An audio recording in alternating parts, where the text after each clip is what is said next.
But there will be the moment when the only person left to rely on is yourself. It is therefore my first suggestion to question and ask yourself, how can I learn to properly navigate without guidance? In the previous talk, my aim was to encourage people to spend some time investigating the different mental states that your mind can find itself in. With the proper methods and a dedicated amount of practice, you will be able to develop and cultivate yourself in such a way that your mind regains the ability to discover and realize things that you haven't been able to see before.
Welcome back.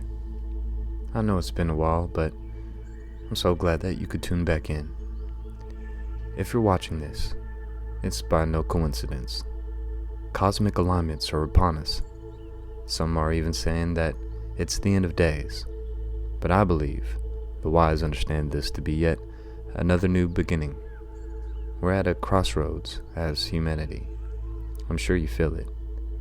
When one looks out at the world, you're either in admiration at the ingenuity and compassion that humans are capable of possessing and demonstrating, to tales of heroism and mercy, or you can see the sick, horrifying, perverted, and disparate condition of the modern world. What does that mean? Why does it feel like it evokes an ancient spirit within us all, beckoning us to do something about it, be better, to fix our world that we've come to love? Now then, you see, if you take this task of what we call the conquest of nature, the task of making order victorious over chaos or randomness, if you take this seriously, you will look upon it as warfare. And you will firmly believe that the most urgent thing that there possibly can be is to make order prevail over randomness, to make good prevail over evil, to make life prevail over death. And we find that when we are in a contest of this kind, a serious warfare game of this kind, and we take it seriously, we are involved in it in a very deep and bitter sense. Say we draw a square as representing fundamentally the idea of class. I can't have a square which doesn't have both inside and outside. They go together. And in Buddhism, this going together is called shunya. although this is often translated void, it means that the inside of the square cannot exist, is void without the outside, the subject without the object, the black without the white. And this, of course, is represented in this fundamental Chinese figure of the yang, or the positive principle, and the yin, or the negative principle, like two fishes, constantly circulating, going round and round and round and round in the alternations of life. Now, the question is, are these two fishes involved in a fight? Is the white one eating up the black one, and the black one trying to eat up the white one? If that is the situation, then, of course, life is fundamentally nothing but a grim contest. If this one up here is the good fellow and this one is the bad fellow, if this is order and this is chaos, then a fight goes on between them. And that's largely the way in which our technology has interpreted man's situation as against nature. This is man, the white, the good fellow. This is nature, the dark, the bad fellow, and the white one has got to eat him up. But what happens if the white fish succeeds in eating up the dark fish? The white fish disappears as well as the dark one, because the white one is only there in relation to the dark. So then, if these two fishes, as it were, wake up, if this one wakes up and this one wakes up, which is called awakening in Buddhism, they realize they're one. In other words, they go together. They're inseparable from each other. And this realization is that experience, which is called in Zen Satori, or in Buddhism, Bodhi, awakening. This sudden dawning on our consciousness that life is not really a contest to make yes triumph over no, to make the positive triumph over the negative. The two sides go together. And then one sees in this strange way that underlying all that is negative in the world, all that is in a way painful and evil, there is a kind of necessity to it. It goes with the good. It is necessary for the good. Disorder is necessary for the manifestation of order, just as you must have, say, a black background to show up a light figure. And then when one sees that, a profound transformation takes place in one's attitude to the world. That is to say, instead of looking upon life as a contest, it becomes a dance, it becomes a game. One doesn't withdraw from it, one doesn't stop living, but one goes into the game so that these revolving fishes are no longer trying to eat each other, but they're just going around dancing, having the biggest fun in the world. So then, must we have fixed in our minds the idea that all the forms and patterns of nature are simply methods of attack or defense, that they're devices for camouflage, that they're simply lures for sexual attraction or other utilitarian purposes? Or can we see in them a dance, a joyous cosmology?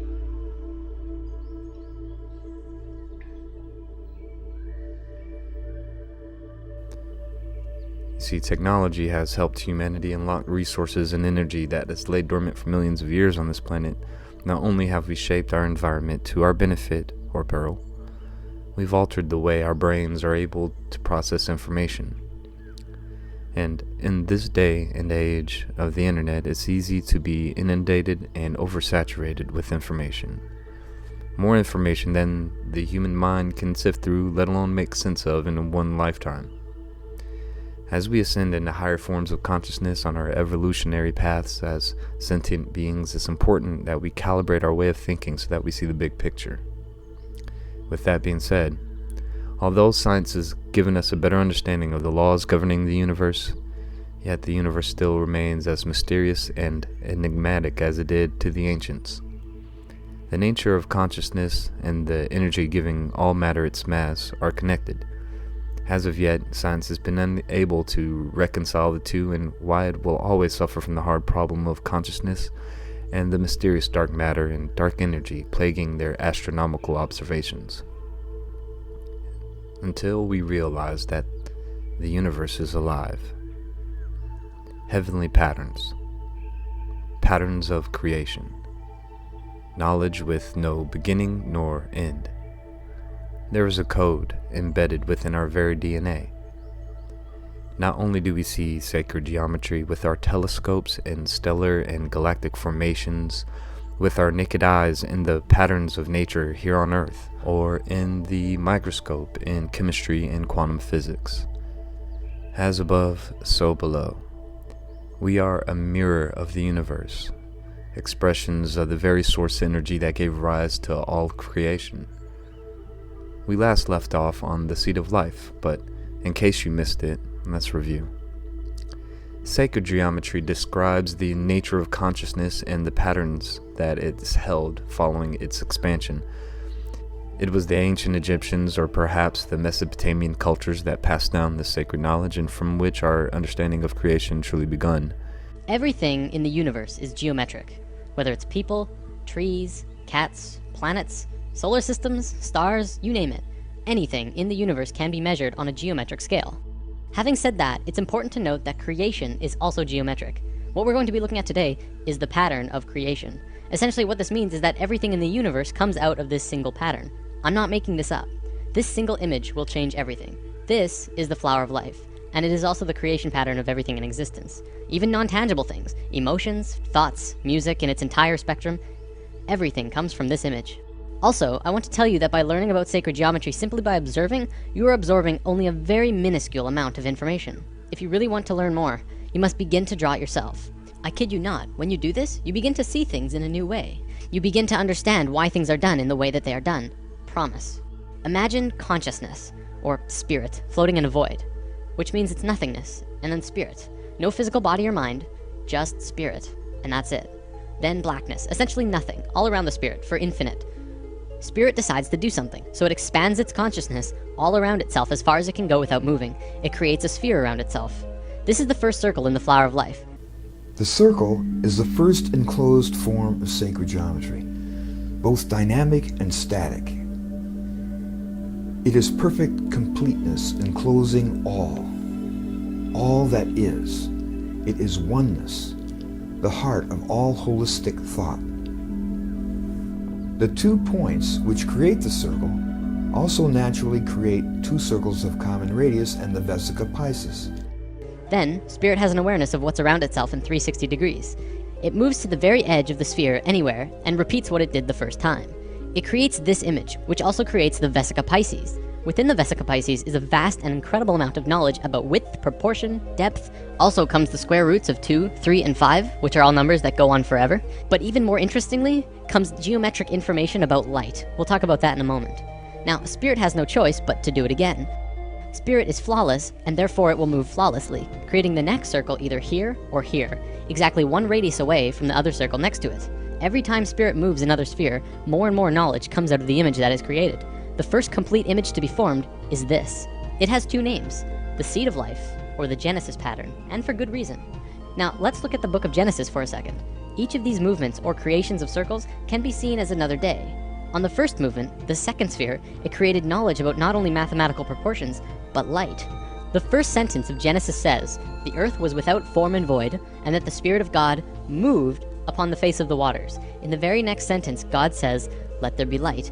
The key here is in the order. The movement happened first, then light happened immediately after. Imagine a dark, infinite space that goes on forever and ever in all directions. You're just floating there with nothing.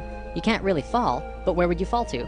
From a purely physics or mathematical point of view, motion itself, or kinetic energy, is absolutely impossible in a void. You can't even rotate, because motion cannot become real unless there is one other object in the space around you. So the ancient Egyptians would say that before God moved upon the face of the waters, it would first have to create something to move relative to.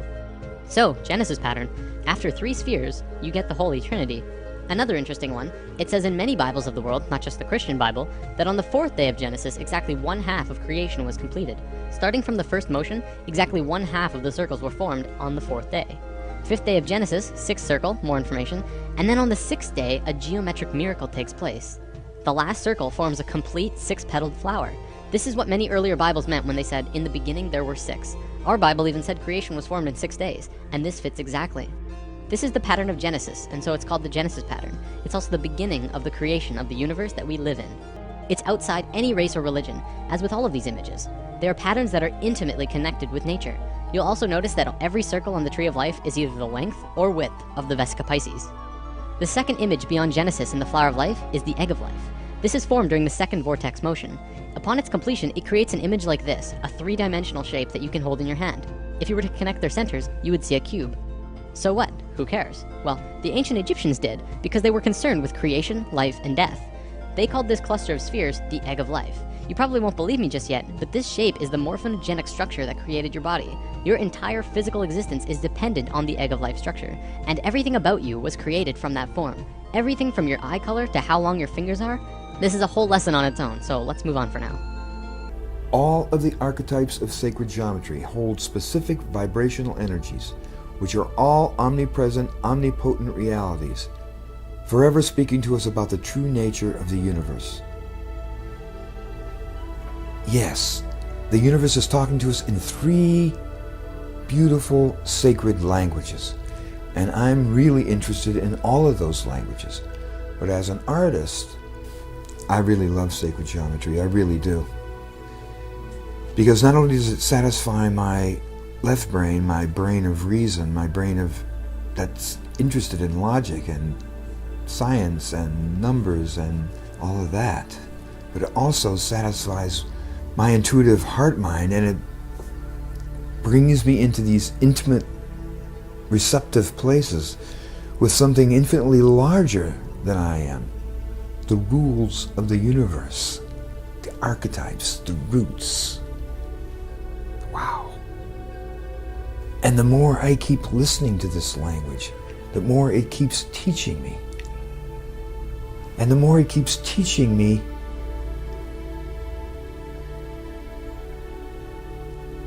the more I am healed. So, now I'm trying to express these ideas in the simplest possible way, so that you all will have a chance of beginning to feel this thing called sacred geometry, and to feel this thing called sacred sequence, and to feel this thing called sacred sound, and to somehow put these all together and make them work in your daily lives. That's what I'm trying to do.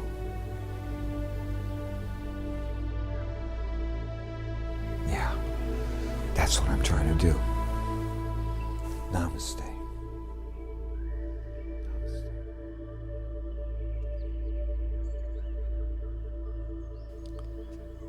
Now, through observing and contemplating sacred geometric shapes, one can reveal deep and rich and profound wisdom, opening your mind up to the nature of life and the source of creation of the universe itself. It is believed that the ancients considered the experience of sacred geometry as essential to the education of the soul. They knew these patterns and codes were symbolic of our own inner realm and were significant to higher consciousness and self-awareness. Sacred geometry amplifies our connection to spirit and creates harmony within ourselves and between ourselves and the outside world. It is often called sacred architecture because it underlies everything and is woven into the fabric of all creation. Sacred geometric shapes, as we have seen, helps to bring us back to our true essence, to connect us more deeply to the inner and harmonize with the outer. It expands us and connects us on many levels. Each geometric shape has a specific energy vibration and intention and feeling of energy. When bringing your focus to them in meditation, they can bring about an energetic shift in your being and your consciousness, creating healing and rebalancing. They're the images one may see in the depths of meditation. If you focus on it, it will surely aid you in your spiritual growth. But now that we've discussed some of the fundamentals of what sacred geometry is, let's explore some of the ways sacred geometry manifests itself in ways that you can experiment and demonstrate yourself. It's time to talk about cymatics. As the great forgotten scientist Nikola Tesla once said, if you want to find the secrets of the universe, think in terms of energy, frequency, and vibration. Cymatics is fascinating also because it can be tied to ancient traditions and beliefs or even quantum physics. Alexander Lauderwasser is a photographer who makes captivating images of water under the influence of sound vibrations. He came across illustrations of Chladni sound figures that bore a striking resemblance to a tortoise shell. Die, und das war das Überraschende für mich, sehr enge Verwandtschaft haben mit Strukturen in der Natur und besonders hier mit dem Schildkrötenpanzer. Chladni figures are named after Ernst Chladni, an 18th century musician and physicist. He spread sand on metal plates and played them with a violin bow. The vibrations from the bow caused the sand to gather into beautiful geometric forms. Next, Alexander discovered the research of Hans Jenny, a Swiss physician, who took up and expanded on Chladni's work in the 1960s using fluid mediums and electronic amplification of sound. Jenny coined the term cymatics, from the Greek for wave, for this branch of study. Today, Alexander Lauderwasser is building on the work of his predecessors, employing modern sound and recording equipment. He has custom-built devices which allow him to stimulate various materials, such as sand or water, with sound vibrations whose frequencies can be precisely controlled.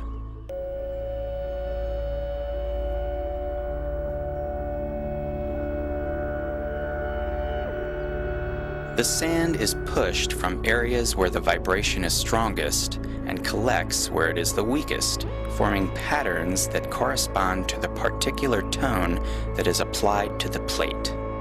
The higher the frequency applied, the more complex and detailed is the pattern that results. Under controlled conditions, these forms are repeatable.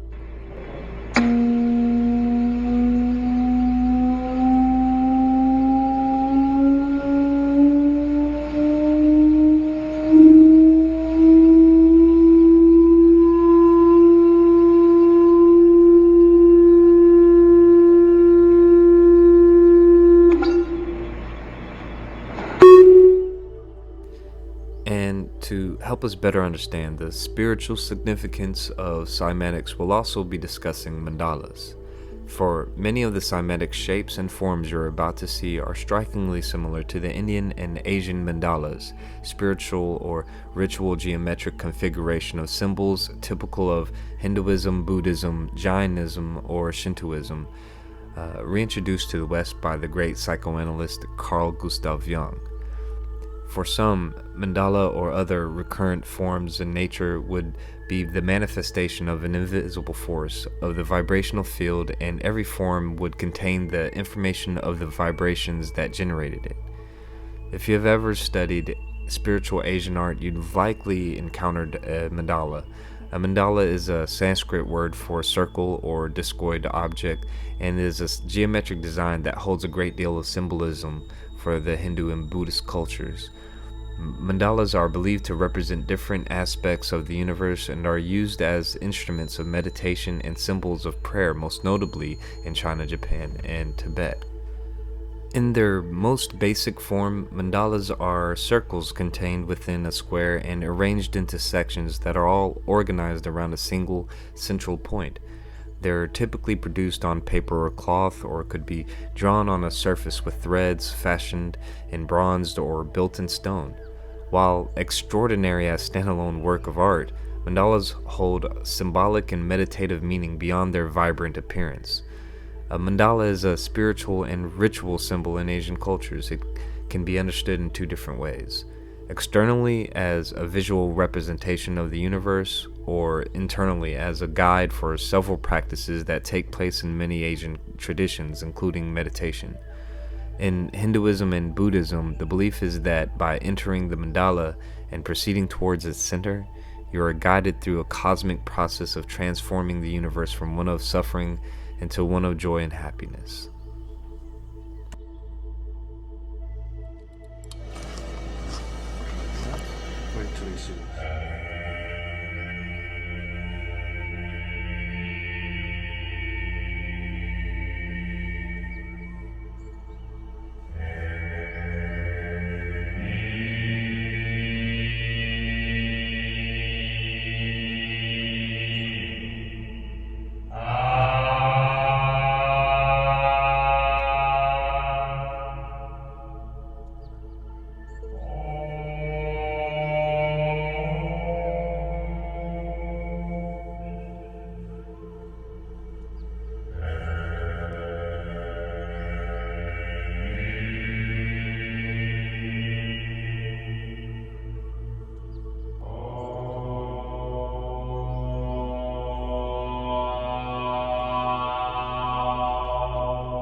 That was amazing. I have never seen anything like that. Never. Oh, I'm so moved by it. Another magical aspect of the voice is illustrated in the study of cymatics, and this is the science of visible sound vibrations, or how sound affects matter, and we're learning that this is how sound affects all of us through this study. So we've all heard about when you sing a very high note like that. I thought I'd let her do that, by the way. It can shatter a glass. You've seen that on YouTube maybe. Or maybe the sound of a violin over grains of sand. Somebody's seen that and it moves the grains of sand. Well, that is the study of cymatic. And these vibrations create amazing patterns called harmonic sound mandalas. And those of you who maybe are familiar with yoga have heard of the word mandala. And a mandala is a geometric pattern that represents the universe metaphysically or symbolically. It's kind of like a microcosm of the universe. And actually what they're finding out now, which is very interesting, is that sound, we're all taught in high school, sound travels in waves. Well, that's only partially true. Sound actually, like you're seeing in the picture, comes out of our mouth. It starts with a little bubble of sound here in the vocal folds, and it blossoms into this beautiful holographic bubble of sound. And that's all sound. If I played an instrument or an animal or anything, it would all come out in this bubble. And what you're going to be seeing in the next several videos is a cross section, a slice of this bubble. And here's the beautiful Moonlight Sonata in the Cymoscope.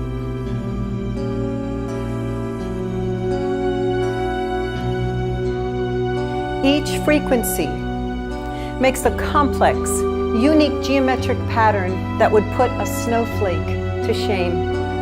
These universal resonance patterns mirror the underlying code that is common to everything in nature, from the spiral of our DNA to the spiral of our galaxies. And this is referred to as sacred geometry. And these patterns of sacred geometry have been used in ancient and modern architecture. And many of the great cathedrals and temples are based on these same principles of sacred geometry. And there's the beautiful spiral in stained glass. And here is Moss, the singing dog, in the Cymoscope.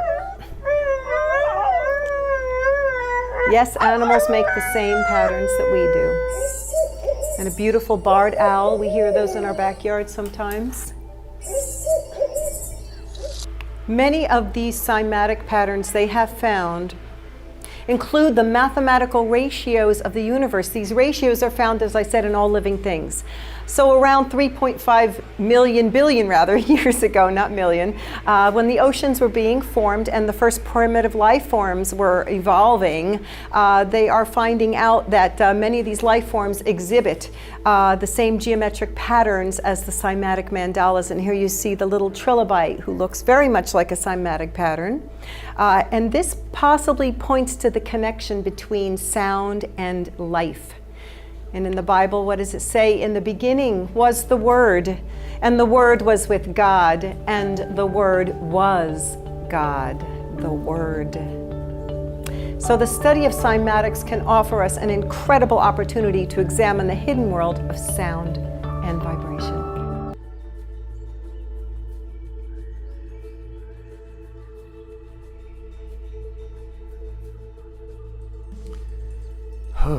Okay, so shape, form, and frequency, these are the fundamental aspects that dictate function, sure. Well, these are topics that we'll get into even more depth in future episodes, but I want to keep it simple for now. But when you break it all down, it's all about vibrational energy, a wave of infinite expansion that we're expressions of and currently experiencing. Hopefully, you may see a bit more clearly now just how sound and vibration, as well as the laws of sacred geometry, influence inanimate matter. It can quite literally bring it to life. So, imagine what it can do for the mind, body, and soul of a living being. There's a reason why singing and music in general can lift the spirits. So, take in this knowledge, contemplate it and what it means for yourself. I believe that you'll see what it's all about as well. The source of all creation is beckoning us to find our center, to get in tune with our inner being, So, get excited. Find that childlike awe of the world again, somehow. And understand that everything happens by divine order. And the more that we're consciously aware of the mechanisms that's driving our lives, the better we'll be able to find the path of alignment. And understand that as children under the sun, we do have dominion over this planet, and therefore the responsibility to be the guardians and arbiters of Mother Earth. We must again appreciate the vast and precious resources that's been bestowed upon us. But most importantly, we must appreciate and take care of ourselves. If this truly is a dualistic universe and everything is yin and yang, up and down, then the balance we seek isn't by going to war with what we perceive as our enemy. For we do need diversity to appreciate the experience of self. To prove that you're the smartest, you must take the hardest tests, and some must fail. To prove that you're the bravest, you must conquer the greatest fears. It all comes down to contrast. Emotions are your guidance system to navigate this universe. So if any time you're feeling negative emotions, take note and be thankful, because it's your navigational system telling you that you're off the path and need to get back into alignment. And what is alignment, you may ask? Well, for us human beings, I guess it could be described with the words of light, of love, of expansion, of expression, of excitement, of enthusiasm, of a little bit of rascality, like yippee-ki-yay, like bring it on. And you don't get back into alignment by focusing on that negative energy that took you off that path. Instead, focus on that light that is shining from your inner being. And with that, I hope that you've enjoyed today's discussion. I promise I'll be back very soon with even more thought-provoking conversations with an open-minded skeptic. Love.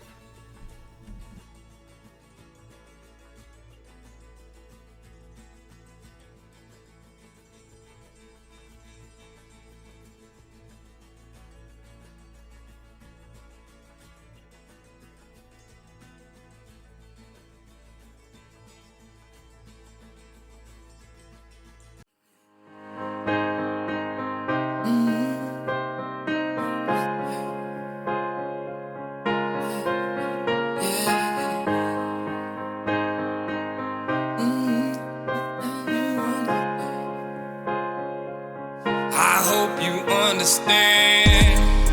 Hey, I just wanna say I'm feeling great. I think I need to pray, or maybe meditate. I'm getting dirty. I ain't worried. I can bet the birdie. I ain't perfect, but I'm working on the grind, searching for a purpose, the divine. Word is that the church was a waste of time till you swerving. Hit the curb and about to die, that's when you pray. Hit the brakes, no one there to save you. Man, what a waste of a perfect day. Woke up late, end up rushing just because of a delay. Just to end the day as a spirit sleeping at the wake. At the gates they just say, I know you feel it in the vibe. It's about the time to go. Hard to miss the signs. Pay attention to the road. I can tell that what we building here is something hard to find. Feel the rhythm when it enters, then you're feeling fine. Thankful for my blessings, if I'm laughing or I'm crying, give it time, everything will be aligned. Maybe down and out, may go separate routes. Never no doubt, I know you understand. Keeping it real, seeking new thrills. Leave you with chills, you know I'm just a man. By the way, I can feel the vibe a mile away. Give or take a foot depending on the time of day. When you hit rock bottom, that's when you find time to pray. All them empty promises and God still help you find a way. But I'm motivated more than ever lately. Cannot overstate it, overcoming hatred while I'm meditating. Getting elevated, feeling dedicated. Fuck that medication, I've been healed and liberated. Can't you see my celebration? Cause I'm glad to be alive, had to let you know. Rebel on the rise, cannot compromise what we got in store. Asking if the planet will survive. Trust me when I say it's probably best you didn't know. When I realized it's a life I chose, I cannot deny, I feel like I'm high, watch me how I flow. Don't be getting lifted, wasn't wise. I couldn't hear him busy getting eyes, I can go. Whoa, open up your mind, hoping you can find within every line something that will shine until the end of time. Don't just sit and whine, better get a grind. Don't be trying to lie, respecting the game came with fine lines. I can demonstrate disdain, no appreciation. I just wanna build a spaceship before agents in the matrix try to stop what I got plotted. I'm a prophet in the making, saying, I know you feel it in the vibe. It's about the time to go. Hard to miss the signs if you pay attention to the road. I can tell that what we building here is something hard to find. Feel the rhythm when it enters, then you're feeling fine. Thankful for my blessings. If I'm laughing or I'm crying, give it time, everything will be aligned. Cause